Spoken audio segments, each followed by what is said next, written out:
Kembali di channel Melawan Lupa. Kalau lupa saya ingatkan, tapi kalau ingat jangan pura-pura lupa. Jangan lupa subscribe dan like video ini. Oke? Di kesempatan ini kita akan membahas tentang film-film kartun yang paling fenomenal di tahun 80 hingga 90. Oke, kita langsung saja ke TKP-nya. Pada posisi pertama, Popeye si Pelaut jadi kegemaran anak-anak di tahun 80-an. Popeye si Pelaut ini adalah karakter fiksi kartun diciptakan oleh Elsie Chrysler Segar yang telah muncul dalam strip komik dan teater dan televisi kartun animasi. Popeye si Pelaut pertama kali muncul dalam komik Timble Theater King Feature pada tanggal 17 Januari 1929. Popeye menjadi judul strip dalam tahun kemudian. Popeye si Pelaut juga banyak disukai oleh anak-anak pada tahun 80-an. Popeye diperankan dalam Popeye si Pelaut bersama dengan Brutus dan si Olive. Kartun ini menjadi fenomenal sekali dan hingga sekarang menjadi sejarah perkartunan Indonesia. Posisi kedua yaitu Tom and Jerry. Tom and Jerry adalah sebuah serial animasi Amerika Serikat hasil produksi MGM yang bercerita tentang seekor kucing dan seekor tikus yang selalu bertengkar. Seri animasi ini telah memenangkan penghargaan Academy Award, Piala Oscar, dan membentuk dasar dari seri sukses studio Metro-Goldwyn-Mayer atau MGM. Cerita pendek mereka ini diciptakan, ditulis dan disutradarai oleh dua orang animator bernama William Hanna dan Joseph Barbera. Mereka kemudian terkenal sebagai Hanna-Barbera. Seri animasi ini diproduksi oleh MGM Cartoon Studio di Hollywood pada tahun 1940 hingga 1957. Saat unit animasi studio tersebut ditutup pada tahun 1960, MGM memperkerjakan Rembar Films, pimpinan Gane Deitch, di Eropa Timur untuk memproduksi seri Tom and Jerry ini. Produksi Tom and Jerry kembali ke Hollywood pada tahun 1963, dikerjakan oleh Ship Tower 12 Production, pimpinan Chuck Jones. Seri produksi ini berlangsung hingga tahun 1967. Tom and Jerry muncul kembali di acara kartun televisi hasil produksi Hanna-Barbera pada tahun 1975 hingga 1977 dan 1990 hingga 1993 dan Filmation Studios 1980 sampai 1982. Film animasi pendek produksi MGM karya Hanna dan Barbera dikenal karena telah memenangkan 7 Academy Award, sama dengan prestasi Silly Symphonies karya Walt Disney. Dua karya ini adalah karya animasi seri yang paling banyak menerima penghargaan. Film kartun ini banyak disukai oleh anak-anak pada tahun 80-an hingga sekarang.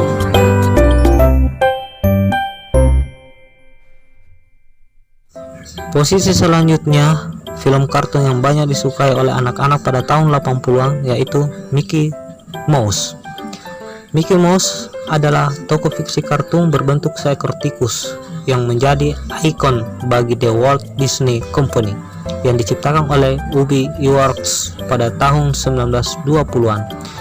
Mickey Mouse berkembang dari sekedar tokoh animasi menjadi salah satu simbol yang terkenal di dunia. Dalam beberapa kartun Mickey awalnya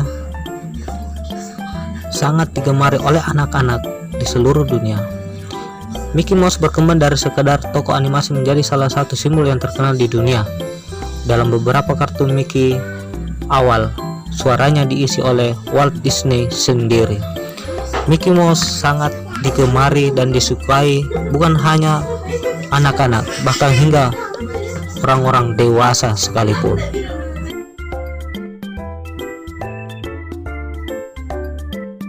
Kemudian selanjutnya, film kartun yang banyak digemari anak-anak tahun 80-an yaitu Crayon Shinchan. Crayon Shinchan, juga dikenal sebagai Shinchan, adalah sebuah seri manga Jepang yang ditulis dan diilustrasikan oleh Yoshito Usui. Alur ceritanya mengikuti petualangan seorang anak berusia 5 tahun bernama Shinosuke Shin Nohara beserta orang tua, adik bayinya, anjing, tetangga, dan teman-temannya yang berlatar di Kasukabe, Prefektur Saitama. Crayon Shinchan pertama kali muncul pada tahun 1990 dalam sebuah majalah mingguan Jepang berjudul Weekly Manga Action yang diterbitkan oleh Futabasha. Karena kematian pengarangnya Yoshito Usui, manga aslinya berakhir pada tanggal 19 September 2009. Sebuah manga baru dimulai pada musim panas tahun 2010 oleh para anggota dari kelompok Usui, bertajuk New Crayon Shinchan. Adaptasi anime dari seri ini mulai tayang di TV Asahi pada tahun 1992 dan masih berlanjut di beberapa stasiun televisi di seluruh dunia. Animenya telah dialih bahasakan ke dalam 30 bahasa dan telah ditayangkan di 45 negara. Terdiri atas lebih dari 970 episode dan 26 film berdurasi panjang. Crayon Shinchan adalah waralaba animasi terlaris ke-24 dan lebih dari 100 juta kopi mangganya telah terjual di seluruh dunia.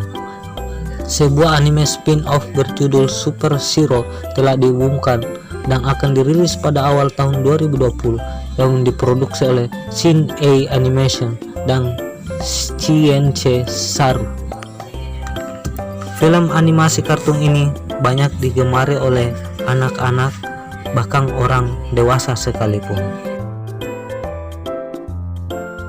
Kemudian kartun selanjutnya yang banyak disukai anak-anak, yaitu Petualangan Tintin, atau dalam bahasa Perancis Les Adventures de Tintin et Milou, adalah serial komik yang diciptakan oleh Hergé, seorang artis dari Belgia. Hergé adalah pseudonym dari George Resmi, maksudnya pseudonym dari George Remy, yaitu pada tahun 1907 hingga 1983, yang dituliskan menjadi Hergé, dibaca sebagai Hergé dalam bahasa Prancis. Serial ini pertama kali muncul dalam bahasa Prancis sebagai lampiran bagi anak-anak dari koran Belgia. La Vingtième siècle pada tanggal 10 Januari 1929. Petualangan Tintin sendiri menampilkan beberapa permainan yang saling melengkapi satu sama lainnya. Dari tahun ke tahun, serial ini menjadi bacaan favorit dan bahan kritikan dari para kritikus selama lebih dari 70 tahun. Tokoh utama dari serial ini adalah seorang wartawan Belgia muda yang sekaligus petualang bernama Tintin. Sejak kemunculannya pertama kali, ia telah ditemani oleh seekor anjing jenis Fox Terrier yang bernama Milo. Dalam bahasa Prancis namanya adalah Milou. Dalam kisah selanjutnya dimunculkan beberapa pemain tambahan seperti Kapten Hedgehog yang terkenal dengan sumpah serapahnya, tetapi dia sangat menjunjung tinggi nilai-nilai kepelautan dan asas kesetaraan.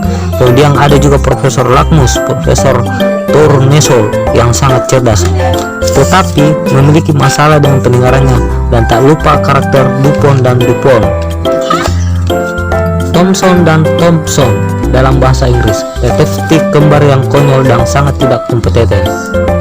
Dengan keberhasilan serial ini, komik tersebut dikumpulkan menjadi salah satu ilmu petualangan 23 secara keseluruhan dan ditambah satu album yang masih berupa sketsa Tintin dan Alpha Art yang berhasil dan telah diadaptasi ke dalam bentuk film dan teater. Komik ini adalah salah satu komik Eropa yang sangat terkenal pada abad ke-20. Sudah lebih dari 200 juta bukunya diterbitkan dan diterjemahkan ke dalam lebih dari 50 bahasa. Serial komik ini sangat digemari karena gaya gambarnya yang bersih tetapi ekspresif, gaya yang disebut Ligne Claire, dan didasarkan pada riset yang mendalam oleh pengarangnya yang terbagi atas aliran petualangan, dengan elemen fantasi, misteri, politik, dan sains fiksi. Kisah Tintin juga selalu menampilkan humor slapstick yang mengomentari tentang politik dan budaya pada suatu negara atau suatu masa. Film kartun Tintin ini juga banyak digemari oleh anak-anak hingga orang-orang dewasa. Terima kasih telah menonton channel Melawan Lupa. Pada channel ini kita akan selalu diingatkan tentang peristiwa-peristiwa dulu dan yang telah lama terjadi. Melawan Lupa.